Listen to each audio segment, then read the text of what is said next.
Houjik chathariba laan asida thawaina pontha pikhraba Athouba singi mapham da ikai khumnaba utpa oina chahi khuding August 16 ase Shiv Sena na Athouba singi Numit haina thouram pangthoklagani. Manipur gi lamkhei Kannaba mang tharaga thamlaga Shiv Sena Manipur ngasi dagi Matam Khara politics Tagi Natheiraga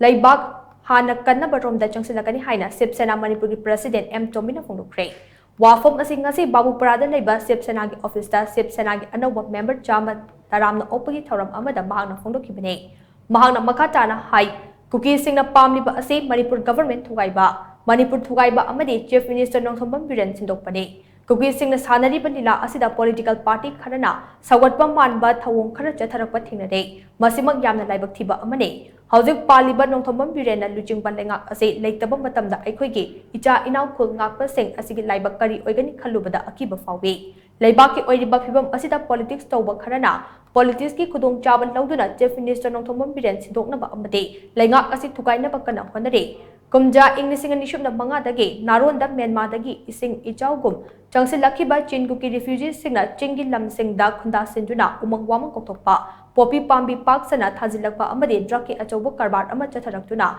Nahakaya Ama Drug Pizaduna Kunai Asimutanaba Hondarakibane. Pumnamak Asi Tingnaba Hondaruba, Chief Minister Nongthambam Birenda, Atamna target Tauduna, Cookie Sing that land as Changsillagani. Achumbana Karino, Aranbana Karino Hibase, Mayak Sing a Kannaba Wafamne. Masida CM Biren gi government thugaina ba hona jariba pumnamak aremba tagani haina mahangna phongdoke.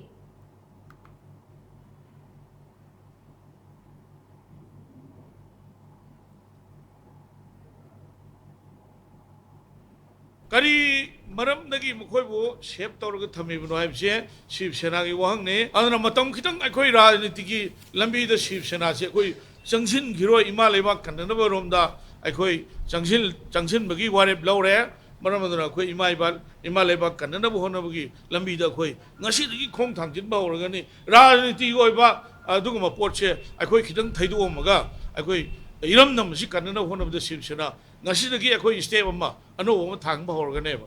Maratha haiba akhoi gi maitai kanglop siga haifet manaba adana Maharashtra si Kannaba honabada mana si nagiba mana tawgiba lalong madugi phidam mado Manipur da lawraga ngasi akhoi Shiv Sena hairaga su akhoi ji Sena haibase lanmi ni ngasi dagi di akhoi gi Manipur gi Shiv Sena se ibudo pakhang bagi Sena oiragane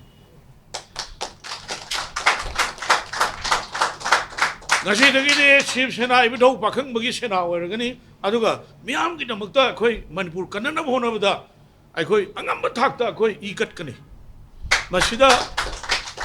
mipum punamangna mateng pangminarba Shiv Sena gi maikei dagi dola doli thadoga masi mapil tawjari